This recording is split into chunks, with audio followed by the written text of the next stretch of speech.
And joining us now on the phone from his Manhattan headquarters is Mr. Trump. So let's take the terrorist act, and everybody now believes that's true because the French authorities have turned over the investigation to their anti-terror unit. If this is proven to be the case, I believe it's a world war now. We're in a world war scenario. It's no longer just isolated ISIS attacks. Do you agree with that? I certainly do, and I've been saying it for a long time, and it's out of control, and we don't call it what we have a president that doesn't want to call it what it is. And, you know, you look at World Trade Center, you look at San Bernardino, you look at Paris, 130 people killed and so many injured in Paris from that attack, and you look at Orlando, it's out of control. And, Bill, unless we get strong and you know, really strong and very, very smart leadership, it's only going to get worse. Okay, but let's do tactics tonight, because you could be president in 5 months and then another 2 to be sworn in.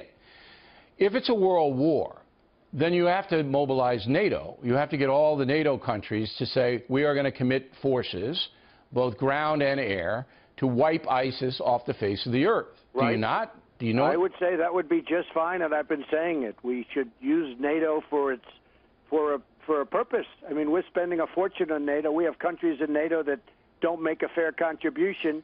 We're supporting NATO, and we should at least get something out of it. And getting rid of ISIS and getting rid of this cancer that we're watching all over the world, that certainly would be a good thing. All right. A good thing for NATO to be involved in. Would you go to Congress and ask for a declaration of war? I would. I would. This is war. If you look at it, this is war coming from all different parts. And frankly, it's war, and we're dealing with people without uniforms. You know, in the old days, would have uniforms. You knew what you were fighting. These people were allowing people into our country who we have no idea where they are, where they're from, who they are. They have no paperwork. They have no documentation in many cases. And Hillary Clinton wants to allow 550% more in than even Obama. And he's letting them in by the thousands. Okay. It's out of control. We may have Secretary Clinton later on in the broadcast. We're efforting to get her on as well. There have been, or there will be by the end of the summer, 10,000 Syrian refugees, 20% women, 60% children, 20% men. So 10,000 have been earmarked. They'll be here by the end of the summer. Do you consider those people threats? Do you consider them security threats? Of course I do. We have no idea. We have no idea in many cases, and I've been studying the situation so closely. Law enforcement says that you really can't tell where they come from. They may be ISIS. This could be the great Trojan horse of all time. I mean, this could be all right. So the you consider the 10,000 refugees to be threats. Now, the president just made a statement. I'm going to read you just the first line of it, and you can react to it. On behalf of the American people, I condemn in the strongest terms what appears to be a horrific terrorist attack in East France, which killed and wounded dozens of innocent civilians. Our thoughts and prayers are with the families and loved ones of those killed. Now, again, he said terrorist attack. We don't know if it's ISIS, but the odds, the heavy odds are, the 100 to 1 odds are that it is ISIS that would carry out something like this on a so-called soft target, because Paris is a war zone now. I mean, the security is so tight there. You, I know, have been on the record as blaming Barack Obama as being far too soft on fighting Islamic terrorism. Do you think this is going to change the equation tonight? You never know with him. I mean, why he refuses to use the term radical Islamic terror. And frankly, in this case, wait a little while and let's see what happens. Who knows? Maybe you'll be surprised, and maybe we'll all be surprised. Certainly possible. Certainly possible, but not probable. It's possible, but let's just wait. It won't take long to find out. No, they know now. And as I just reported, the French police would not have handed it over to the anti-terror forces inside France if they didn't suspect terrorism. Now, this is directly... Wait. We have a president that doesn't want to acknowledge what our problem is. He doesn't want to use the term radical Islamic terror. We have a person running against me, Hillary Clinton, that frankly, if I didn't force her to use it, and she still hasn't used the term, but she said she would if she had to. Okay. But she's another one. She let's is turn- weak on. She is very weak, and she's actually the one, and him, that really caused much of this problem. By the failure to keep troops in Iraq, and then that raised up ISIS. They were able to organize because we didn't have American forces there. Okay, now, this directly affected you. NBC News reported that you chose Governor Mike Pence as your vice president, that he got on a plane in Indianapolis and flew to Teterboro, New Jersey. Is that accurate? Well, I'm not going to comment on anything. I just think it's You can just say inappropriate. it's accurate, or is NBC News reporting accurately? Hold it 1 second. Okay. NBC News often doesn't report accurately, that I can tell you. But in this Let case? me just tell you, I had a news conference planned for tomorrow, and out of respect for this horrific situation, I just think it was inappropriate to have the news conference tomorrow, so I postponed the news conference, and we'll announce tomorrow when it will be. Okay. But I just felt in light of this horrible situation, this horrible attack, it would be inappropriate tomorrow morning at 11 o'clock to have a news conference. Yeah, and I think most people would agree with that. Can you tell me if Governor Pence is in New York tonight? I might want to take him out after. You have to call him, but let me just say this. I have great respect for Governor Pence, but I also have great respect for Newt. I have great respect for Chris Christie. We have some tremendous people in the Republican Party. But I'll be making the announcement at the appropriate time, Bill.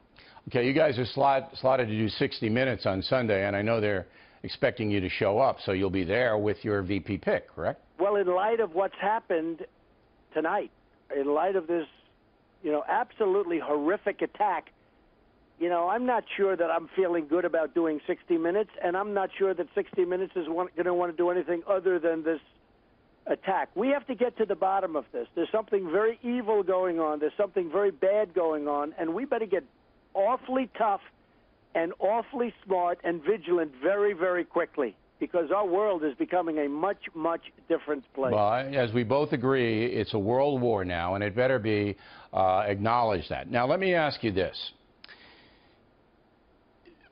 Many Americans are afraid. They're afraid across the board of terrorism. They're afraid of you. They're afraid of Hillary Clinton. They're just afraid. I mean, that's all the polls show that. If you are going to then launch us into a war, all right, and Congress would have to approve it, and you know all that, are you confident that we could win this war quickly against ISIS and these terrorists? Because it's not hard to drive a truck into 1,000 people and kill scores. It's not hard to do that. We're going to have to make a very big statement. Right now, they're making us look so bad. We're going to have to make a very big statement. Our youth is being lost to us, much of our youth, where they're joining ISIS because they think ISIS is winning. We have to make a very big and a very bold and a very strong statement. As far as being afraid of me, everything I see that they like me. I am the person that's believing in law and order. Okay? We need law and order in our country. We need to stop with the borders. We need to stop allowing people to come into our country who we don't know where they're from and who they are.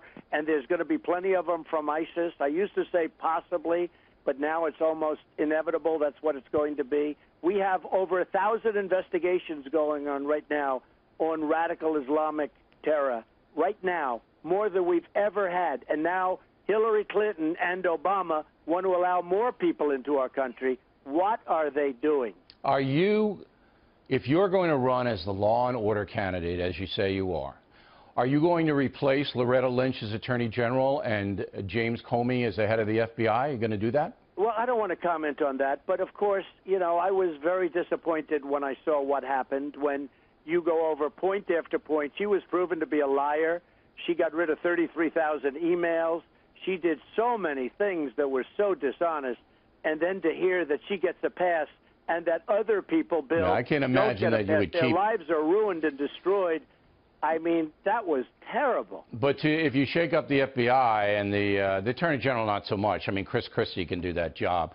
But if you shake up the FBI, that would be, Well, just so you understand, I'm a big fan of the FBI, but I was very surprised at what took place last week. All right, and that was Director Comey's call. You know that some people in the FBI wanted her to be indicted, and I believe that to be true. Now, is it possible, and I hate to ask questions like this, but I must because everybody's locked in on the campaign and what's going to happen. Is it possible that you had your vice president selected, and because of this terror attack, you changed your mind, or you're leaning in another direction? Did the terror attack influence your selection of your vice president? No, absolutely not. Okay. What's happened is I think it would be totally inappropriate to have a news conference on a vice presidential pick tomorrow in light of, so many people so whoever you picked, and NBC News is reporting it's Pence, and they didn't couch it. They just said Donald Trump is picking Pence. Pence got on a plane. He's in New York now. NBC News didn't couch it. They said this is what it is. It will have nothing to do with this attack. All right, and nothing to do. That's a good piece of information. But I will tell you, we will be very, very strong if I win. We will be very, very strong, and we will be very, very smart. Okay. Now, I have to give Mr. Trump a compliment, whether you like him or not, you're going to vote for him or not, whatever. Donald Trump reacts, all right? When we call Donald Trump, and he is the Republican nominee, all right, and you want to hear what he thinks about a terror attack in France, he gets on the phone with what? 8 minutes, did I cajole you? I yelled at you for 8 minutes, but you got on the phone, you talked to the American people directly, and I think everybody has to admire that. I really do. You want a last word on it? Well, I appreciate your statement, but to me it's routine, it's automatic. We had a horrific attack. Many people, I mean, they have no idea how many people. I just saw scenes on television, Bill, that may be the worst scenes I've ever seen, the bodies laying in the street. Yeah. I think they're not going to show it so much. We have to get smart. We have to get this stopped. We're living in a different world. This is no good. No. So when you call, and you're right, 8 minutes or 5 minutes or 2 minutes, it doesn't. No, I mean, I really have to compliment you, and people have to know that you were in a meeting, you came out of the meeting, you got on the phone with us to talk to the American people directly, and that's what the American people need. They need to hear from their leadership. This is a terrible thing that's happening to the world. And when you say a phone call, it's obvious what has to be done. And we're living in this politically correct place where you have a president that won't say what it is. He won't talk about the problem. No, I believe in being direct, and I believe in solving problems. All right. And other people can't do that. Well, tens of millions of people heard you now, and we appreciate you coming on very much.